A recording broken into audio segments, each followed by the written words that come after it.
زندگی یہ نہیں ہے کسی کے لیے، زندگی ہے نبی کی، نبی کے لیے۔ معزز حضرات، السلام علیکم ورحمۃ اللہ تعالی وبرکاتہ۔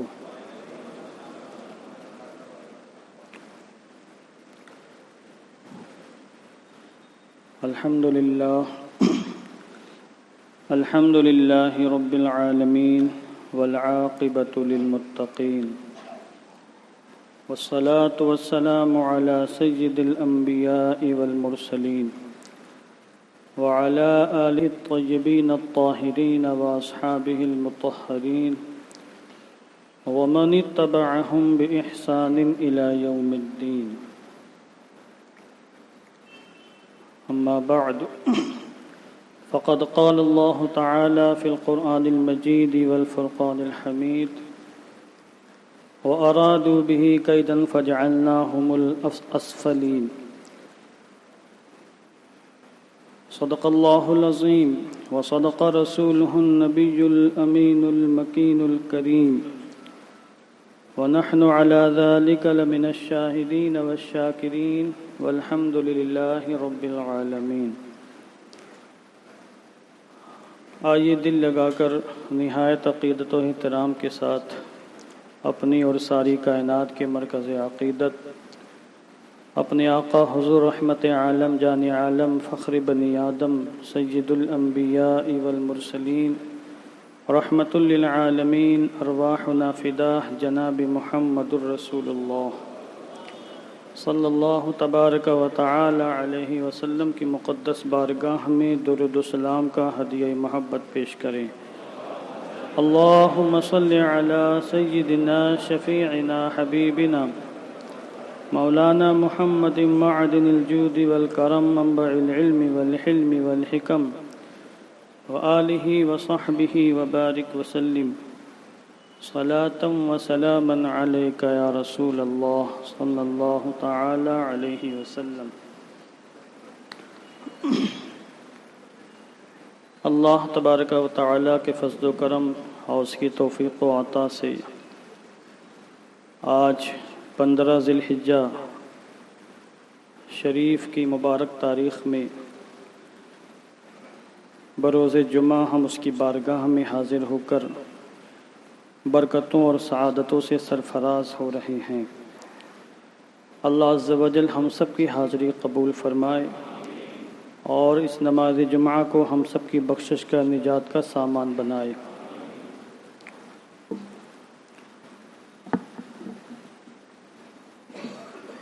اللہ کے فضل و کرم سے قربانی کے ایام انتہائی خیر و برکت کے ساتھ ہم سے رخصت ہوئے۔ قربانی کے دنوں میں ہمارے علماء علی العموم حضرت سیدنا ابراہیم خلیل اللہ علیہ السلام اور آپ کے والد سعید حضرت سیدنا اسماعیل ذبیح اللہ علیہ السلام کا ذکر کرتے ہیں۔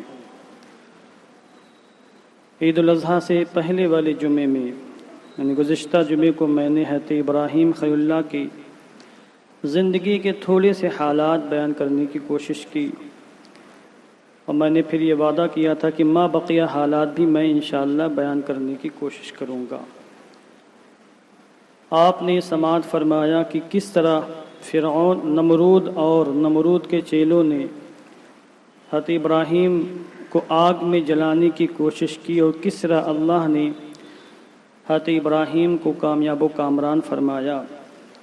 قرآن مقدس میں سورہ صافات کے اندر اللہ نے فرمایا وَأَرَادُوا بِهِ كَيْدًا فَجَعَلْنَاهُمُ الْأَسْفَلِينَ کہ نمرود اور نمرود کے چیلوں نے ابراہیم کو نیچا دکھانا چاہا تو ہم نے خود ان کو نیچا دکھا دیا، اور وہ میرے خلیل کا کچھ بگاڑ نہ سکے۔ اس کے بعد اللہ نے حضرت ابراہیم کو ہجرت کرنے کا حکم دیا، اور کہاں ملک شام جو برکتوں والی سرزمین ہے، آپ اپنی بیوی حضرت سارہ اور اپنے بھتیجے حضرت سیدنا لوط علیہ السلام کو لے کر عراق سے نکلے ملک شام کی جانب۔ حضرت لوط علیہ السلام کا ذکر بھی قرآن مقدس میں کئی مقامات پر ہے۔ اللہ کے عظیم پیغمبر ہیں، اور کسی موقع پر انشاءاللہ ان کی پوری تفصیلات میں آپ کے سامنے قرآن مقدس کی روشنی میں پیش کرنے کی کوشش کروں گا۔ یہ حضرت ابراہیم کے سگے بھتیجے ہیں، اور ان کو لے کر اپنی بیوی سارہ کو لے کر یہ ملک شام تشریف لاتے ہیں۔ پھر وہ پورا لمبا قصہ ہے کہ ان کے ملک شام آنے کے درمیان کیا کیا حالات پیش آئے۔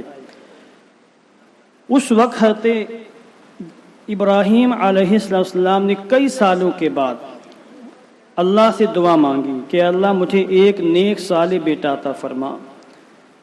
قرآن مقدس میں سورہ صافات میں اس کا ذکر بھی ہے، رب ہب لی من الصالحین، اے اللہ تو مجھے دے دے ایک بیٹا صالحین میں سے، ایک نیک بیٹا دے دے، نافرمان بیٹا نہیں، نیک بیٹا صالحین میں سے ہو، ایسا فرزند جمیل فرزند سعید ہمیں عطا فرما۔ دیکھیں بیٹے تو اللہ کے عظیم نعمت ہیں، مگر خوش بخت نیک شریف پاکیزہ بیٹے نعمت بالائی نعمت ہیں۔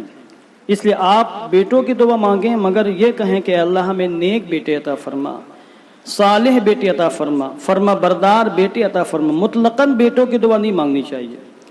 بیٹوں کی دعا مانگی جائے تو یوں کہا جائے رب ہب لی من الصالحین، اے اللہ تو مجھے صالحین میں سے بیٹے عطا فرما، ورنہ یہی بیٹے وبال جان بن جاتے ہیں اور پھر جہنم میں لے جانے کا سامان بن جاتے ہیں۔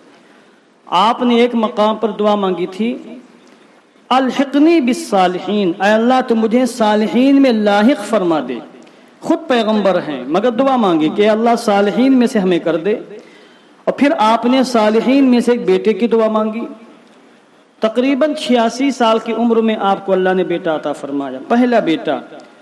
حضرت سارہ سے کوئی اولاد نہیں تھی، حضرت ہاجرہ سے آپ کے ایک بیٹے پہلے ہوئے جن کو اسماعیل کے نام سے موسوم کیا گیا۔ قرآن مقدس کے اندر سورہ صافات ہی میں اللہ نے فرمایا فبشرناہ بغلام حلیم۔ جب ابراہیم نے مجھ سے دعا مانگی کہ اللہ تو مجھے نیک صالح بیٹا عطا فرما، تو ہم نے اسے غلام حلیم کی بشارت دی۔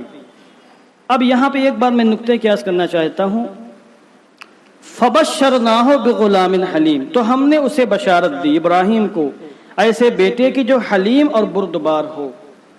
غلام کسے کہتے ہیں عربی زبان میں؟ دیکھیں جب بچہ پیدا ہوتا ہے اور چلنے پھرنے کی طاقت اس کے اندر نہیں ہوتی، پالنے میں ہوتا، جھولے میں رہتا، ماں کی گود میں رہتا، خود چل نہیں سکتا ہے، تو اس کو عربی زبان میں طفل کہا جاتا ہے، طا سے طفل۔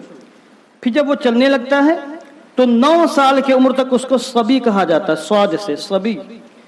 پھر جب وہ 10 سال کا ہو جاتا ہے، 10 سال سے لے کر بالغ ہونے تک اس کو غلام کہا جاتا ہے۔ یاد رکھیں آپ، یہ پوائنٹ کی بات ہے، 10 سال سے لے کر بالغ ہونے تک، چاہے وہ 12 سال میں بالغ ہو، 13 سال میں، 14 سال میں، 15 سال میں، یہ 12 سال سے 15 سال اس بیچ میں بچے بالغ ہوتے ہیں۔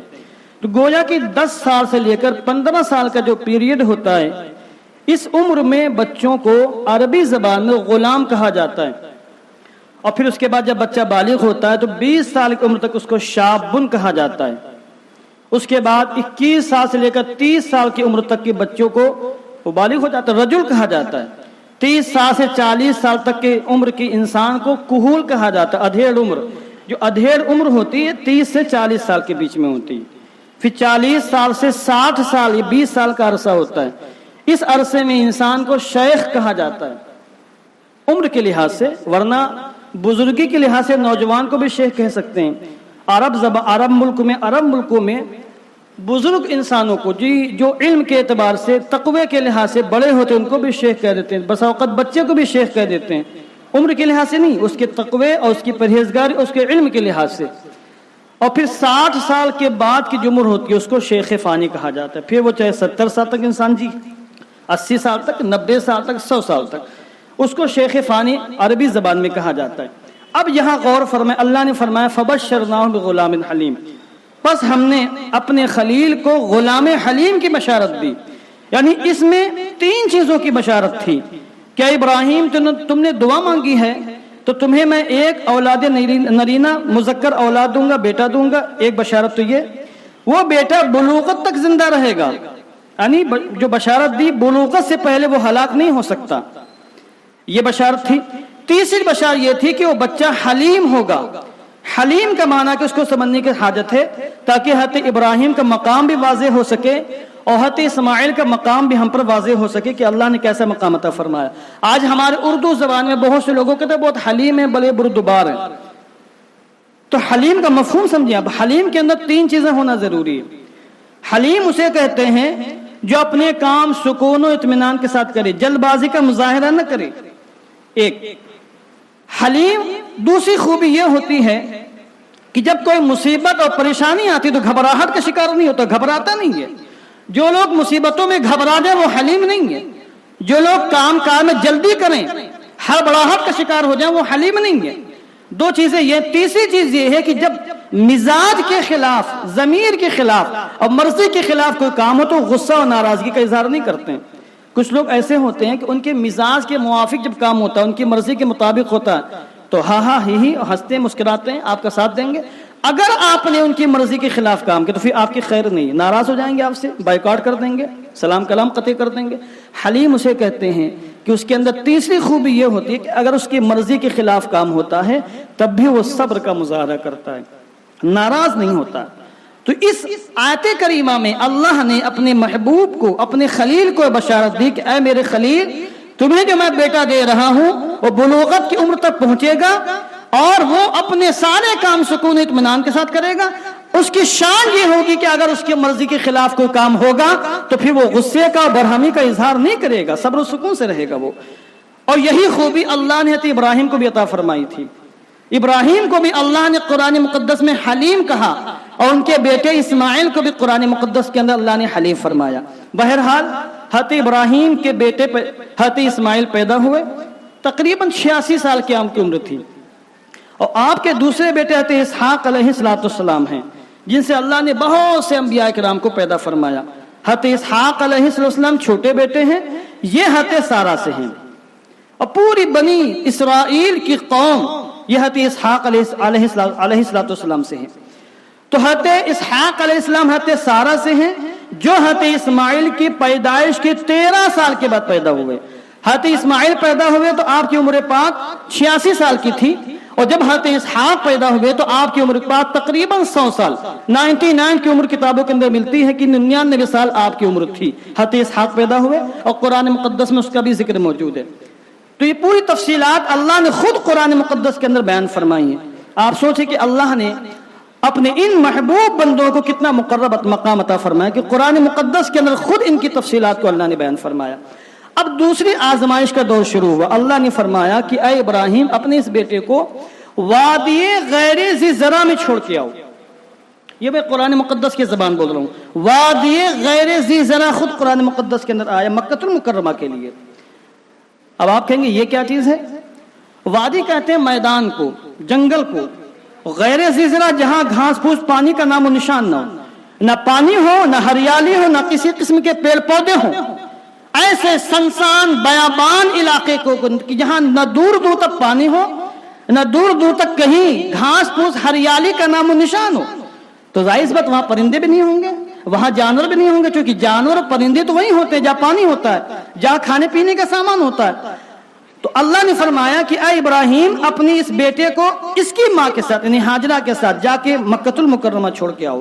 آج جو مکۃ المکرمہ کی سرزمین ہے جہاں پر خانہ کعبہ ہے، اسی کے مقام میں بیر زمزم ہے، زمزم کا کنواں ہے، اسی مقام پر ایک کھجور کا درخت تھا۔ بس حضرت ابراہیم نے اپنے بیٹے کو اسی مقام پہ جا کے چھوڑ دیا اپنی بیوی کے ساتھ۔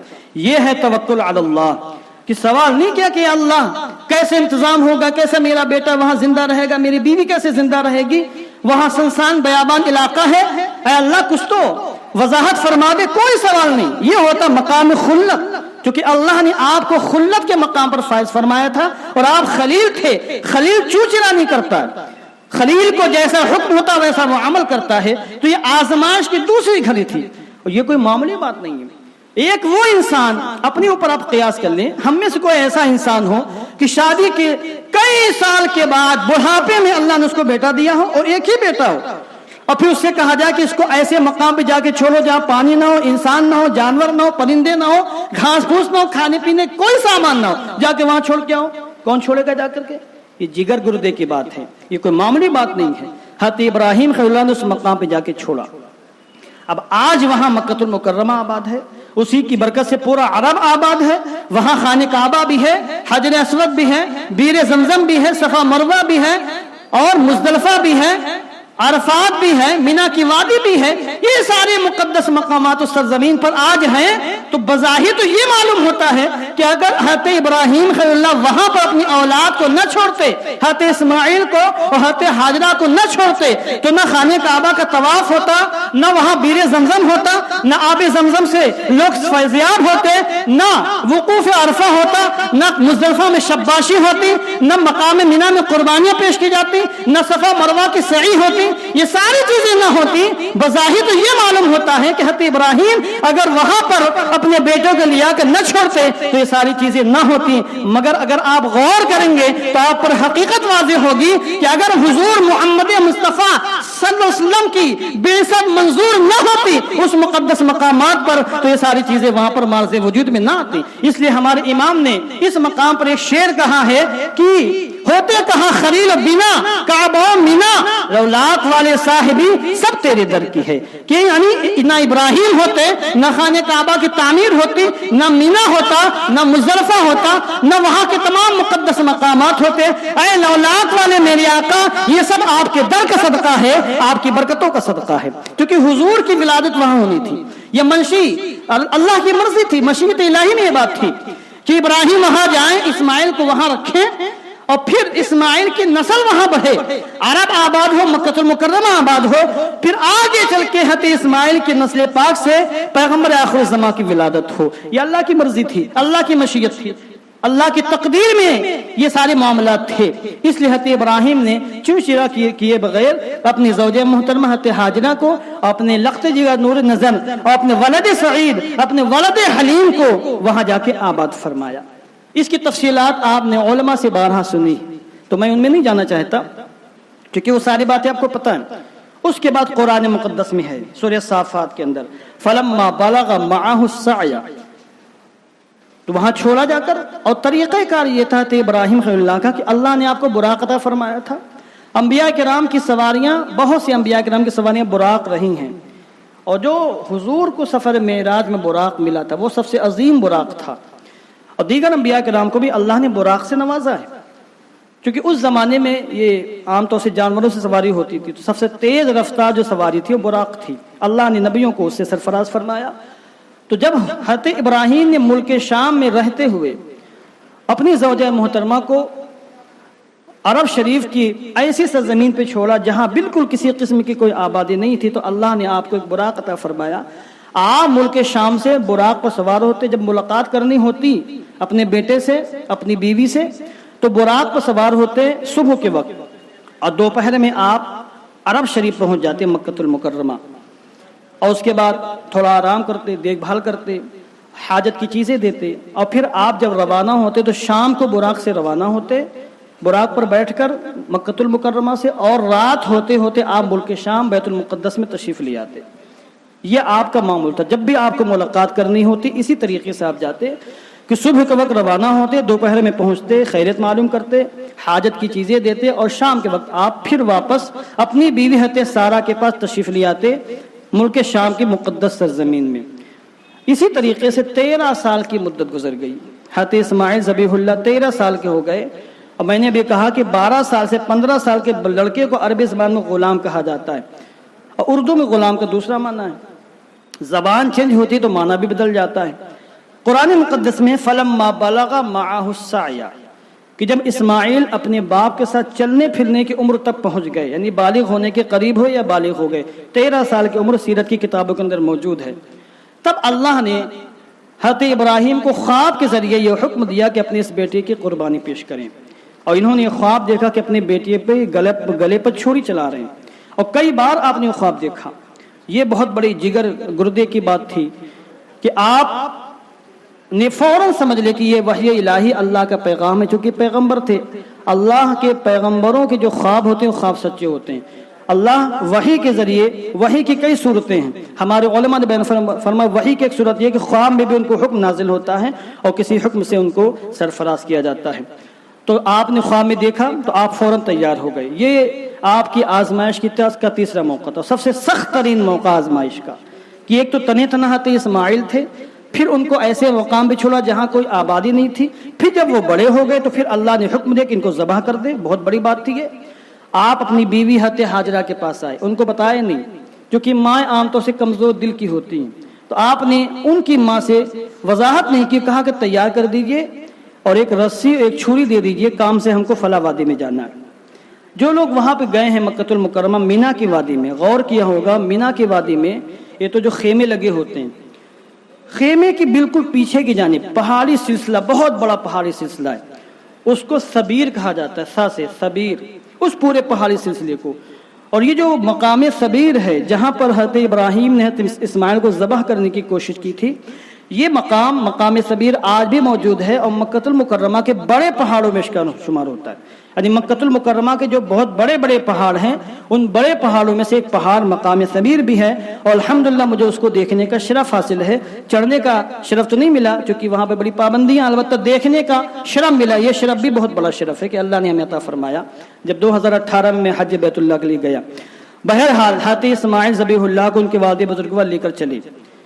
اب شیطان چونکہ پتا تھا کہ اگر یہ کامیاب و کامران ہو گئے اس امتحان میں تو قیامت تک کے مسلمان قربانی پیش کر کر کے اپنے گناہوں کو معاف کرواتے رہیں گے، اور یہ شیطان کے لیے بہت مصیبت کا وقت تھا۔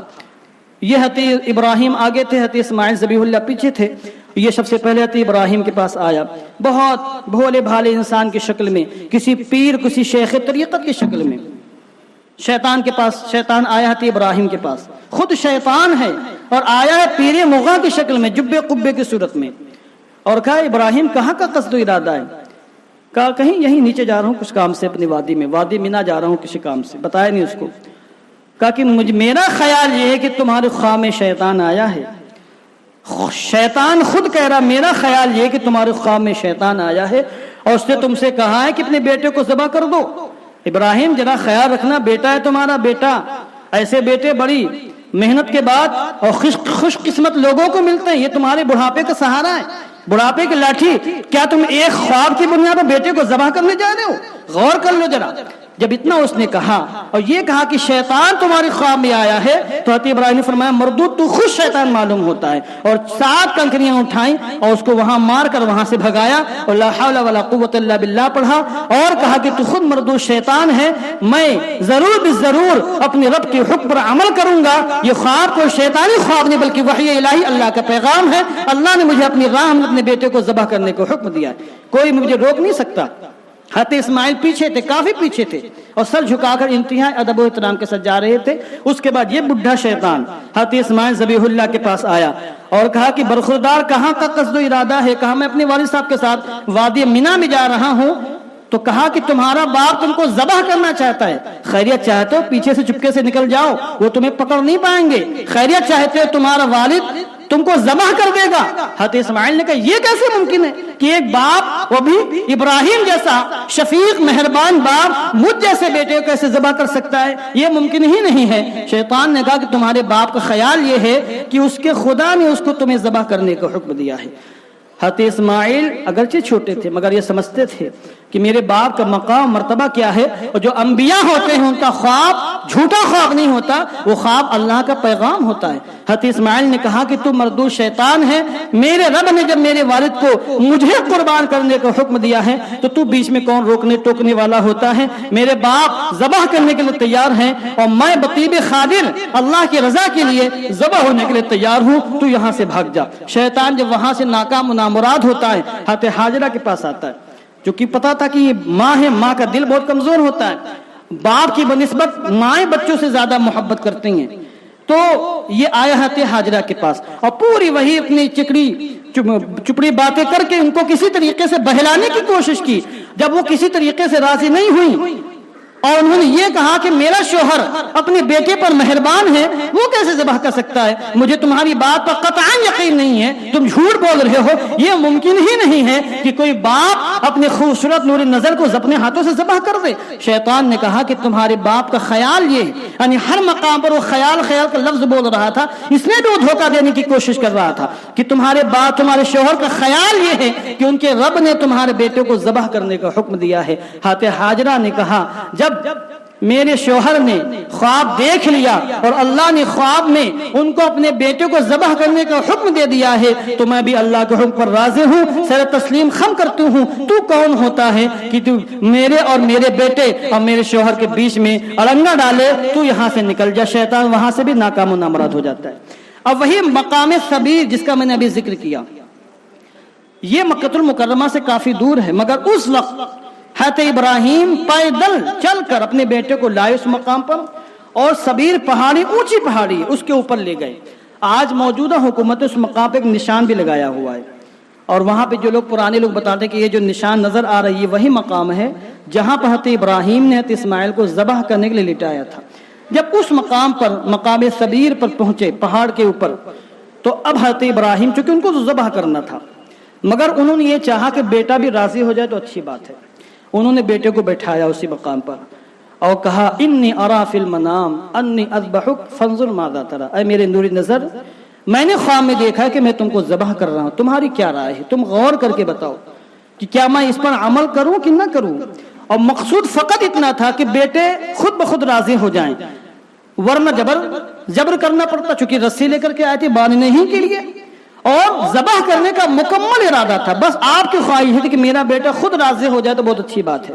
اور قرآن مقدس میں حضرت اسماعیل کو حلیم کہا، اور میں نے حلیم کا معنی بیان کیا کہ جو شخص ہر کام سکون و اطمینان کے ساتھ کرے، اس کی مرضی کے خلاف کوئی کام ہو تو وہ ناراض نہ ہو، بلکہ خوشی خوشی اپنی مرضی کے خلاف کام پر بھی وہ راضی ہو جائے، تیار ہو جائے، یہ ہے حلیم کا معنی۔ اور جب باپ نے کہا بیٹا میں نے خواب دیکھا ہے کہ میں تمہارے نرم و نازک خوبصورت حلق پر چھری چلا کر تم کو ذبح کر رہا ہوں، تمہاری کیا رائے ہے؟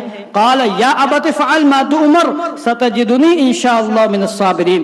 اللہ نے قرآن مقدس کے اندر ان کا یہ جملہ ارشاد فرمایا، نقل فرمایا، اور اللہ نے فرمایا کہ اس وقت اسماعیل ذبیح اللہ نے کہا اے ابا حضور، آپ نے جو کچھ دیکھا ہے وہ کر ڈالیں، ستجدنی انشاءاللہ من الصابرین، اگر اللہ نے چاہا تو ان قریب آپ مجھے صبر کرنے والا پائیں گے، میں چوچرا کرنے والا نہیں ہوں۔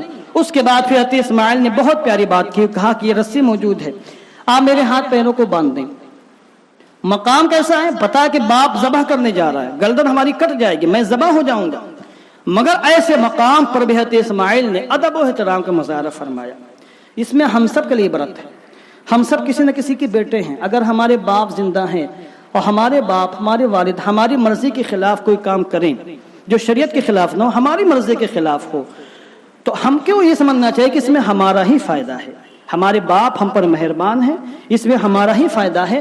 ادب و احترام کا دامن کبھی بھی ہاتھ سے چھوڑنا نہیں چاہیے۔ وہ لوگ جو اپنے ماں باپ کو گالیاں دیتے ہیں، بدتمیزیاں کرتے ہیں، ان کی مرضی کے خلاف اگر ماں باپ نے کوئی کام کیا، یا کہیں شادی کر دی، یا کہیں کام پہ لگا دیا، یا پڑھائی پر لگا دیا ان کی مرضی کے خلاف، تو پھر وہ گھر سے بھاگ جاتے ہیں، گالی گلوچ کرتے ہیں، ناراض ہو جاتے ہیں، بدتمیزی کا مظاہرہ کرتے ہیں۔ ان سب نوجوانان اسلام کے لیے حضرت اسماعیل کی زندگی میں درس عبرت ہے کہ ذبح ہونے کا موقع ہے، اور آپ ادب و احترام کے ساتھ اپنے ابا حضور سے کہتے ہیں آپ رسیوں سے میرے ہاتھ پیر کو باندھ، کہیں ایسا نہ ہو کہ جب آپ مجھے ذبح کریں میں تڑپوں پھڑکوں تو پھر میرے جسم کے قطرے خون کے آپ کے جسم اقدس پر آ جائیں اور پھر میرا شمار بے ادبوں میں ہو جائے، کہیں مرتے وقت آپ کی شان بے ادبی نہ ہو جائے۔ میرے ہاتھ پیر کو مضبوطی سے باندھ دیں ابا حضور۔ دوسری میری گزارش یہ ہے کہ اللہ نے مجھے حسن و جمال سے سرفراز فرمایا، میرا چہرہ نیچے رکھیں تاکہ ذبح کرتے وقت آپ کی نظر میرے خوبصورت چہرے پر نہ پڑ جائے، اور ایسا نہ ہو کہ آپ کے قدموں میں لغزش آ جائے، آپ کے ہاتھوں میں کپ کپی طاری ہو جائے۔ اور ابا حضور میری تیسری خواہش یہ ہے کہ جب میں ذبح ہو جاؤں تو میرے کرتے کو میرے امی جان کو دے دیجئے گا تاکہ ان کو سکون حاصل ہو جائے، اطمینان حاصل ہو جائے۔ حضرت ابراہیم نے فرمایا بیٹا تم میرا کس قدر اچھا معاون ثابت ہو رہا ہے، کیسا میرا معاون ثابت ہو رہا ہے۔ اس کے بعد ان کو باندھا، ان کا سر نیچے کیا، پیشانی کے بر گلایا، تاکہ چہرہ نظر نہ آئے، اور اس کے بعد چھری ہاتھ میں لی، چھری پتھر پر تیز کی، اور جب چھری پتھر پر تیز کی تو امام ابن اسحاق روایت کرتے ہیں کہ چھری آپ نے ان کے حلقوں میں نازو پر رکھی، اپنی آنکھیں بند کی اور بسم اللہ اللہ اکبر کہا اور چھری چلانے کی کوشش کی تو چھری حضرت ابراہیم کے ہاتھ میں پلٹ گئی۔ آپ نے دوبارہ کوشش کی، چھری پھر پلٹ گئی۔ آپ نے چھری کو لیا اور دیکھا کہ بیٹا ذبح نہیں ہوا ہے، چھری کو پتھر پہ تیزی کے ساتھ مارا، پتھر دو ٹکڑے ہو گیا۔ آپ نے دوبارہ چھری چلانے کی کوشش کی اور اس وقت اللہ رب العزت نے حضرت جبریل امین کو فرمایا، حضرت ابن عباس کی روایت ہے کہ اس وقت 40 سال سے جنت میں ایک عظیم الشان دمبا چل رہا تھا جس کو اللہ رب العزت نے اسی کے لیے منتخب فرمایا، اسی وقت کے لیے اس کو جنت میں چروایا تھا۔ اس کے بعد اللہ نے جبریل امین سے فرمایا، اے جبریل، وہ جو 40 سال سے دمبا جنت میں چل رہا ہے جو ذبح عظیم بننے والا ہے، اس دمبے کو لے جاؤ اور میرے خلیل ابراہیم کے پاس اس دمبے کو پیش کر دو اور کہنا اللہ نے تمہاری قربانی قبول فرما لی ہے، اسماعیل کو چھوڑ دو، اس کے مقام پر اس دمبے کو، اس مینڈھے کو ذبح کر دو۔ قرآن مقدس کے اندر یہ موقع موجود ہے، فلما اسلما وتلہ للجبین، کہ جب دونوں نے سر جھکا دیا اور ابراہیم نے اسماعیل کو پیشانی کے بل گرا دیا، قال صدقت الرؤیا، اللہ نے فرمایا صدقت الرؤیا، اے ابراہیم تم نے خواب کو سچا کر دکھایا ہے، میں ایسا ہی بدلہ دیتا ہوں نیکی کرنے والوں کو۔ وفدیناہ بذبح عظیم، اور ہم نے اسماعیل کے بدلے میں ایک عظیم ذبیحہ پیش کر دیا، اور ابراہیم نے اسماعیل کے مقام پر اس عظیم ذبیحے کو رب تعالیٰ کی بارگاہ میں ذبح کر کے قربانی کے طور پر پیش کر دیا۔ حضرت عبداللہ بن عباس کی روایت میں موجود ہے کہ وہ دمبا یا مینڈھا جو جنت سے آیا تھا حضرت اسماعیل کے مقام پر ذبح ہونے کے لیے، حضور علیہ السلام کے زمانے تک اس دمبے کی سینگ اور اس کا پورا سر خانہ کعبہ کے اندر موجود تھا۔ آج جو میزاب رحمت ہے جہاں سے پانی گرتا ہے، میزاب رحمت سونے کا پرنالہ ہے، اس مقام پر وہ سر اس کا لٹکا ہوا تھا، سب لوگ اس کا دیدار کرتے تھے، اور خانہ کعبہ کے اندر بھی اس کو رکھا گیا کچھ دنوں تک۔ اور بعد میں جب عبد الملک بن مروان اور حضرت عبداللہ بن زبیر کی جنگ ہوئی آپس میں خلافت کے لیے، حضرت امام حسین کی شہادت کے بعد جب حضرت عبداللہ بن زبیر خلیفہ بن گئے اور 9 سال تک آپ خلافت رہے، تو حجاج بن یوسف کو عبد الملک بن مروان نے بھیجا مکہ المکرمہ پر حملہ کرنے کے لیے، اور اس حملے میں اس بدبخت نے ایسا حملہ کیا کہ خانہ کعبہ پر آگ کے گولے تک برسائے۔ نتیجہ یہ ہوا خانہ کعبہ میں آگ لگی، غلاف بھی جل گیا، اور حضرت ابراہیم کے زمانے سے جنتی مینڈھے کا سر جو خانہ کعبہ کے اندر موجود تھا، لٹکا ہوا تھا، جو خشک ہو چکا تھا، غلاف کعبہ کے ساتھ اور بہت سی چیزوں کے ساتھ وہ مبارک تبرک بھی جل کر راکھ ہو گیا، ورنہ آج بھی وہ چیز موجود ہوتی اور دنیا کے مسلمان اپنی ماتھے کی نظروں سے اس کو دیکھنے کا شرف حاصل کرتے۔ بہرحال خلاصہ کلام یہ کہ اللہ رب العزت نے اپنے خلیل ابراہیم کو مختلف اعتبار مختلف جہتوں سے آزمایا اور سخت ترین آزمائش میں ڈالا، مگر ہر مقام پر آپ کامیاب و کامران ہوئے، جس کا نتیجہ یہ ہوا کہ قرآن مقدس میں اللہ نے فرمایا سلام علی ابراہیم، کہ ابراہیم پر سلامتی نازل ہو۔ جس پر اللہ رب العزت خود سلامتی نازل فرمائے اس کا مقام مرتبہ ہم کیا سمجھ سکتے ہیں۔ دعا کرتا ہوں کہ اللہ عز و جل ہم سب کو حضرت ابراہیم کی سنتوں پر عمل کرنے کی توفیق عطا فرمائے، اور حضرت اسماعیل ذبیح اللہ جو حلیم و بردبار تھے ان کے صدقے میں ہم کو بھی اللہ رب العزت حلم و بردباری کی دولت سے سرفراز فرمائے۔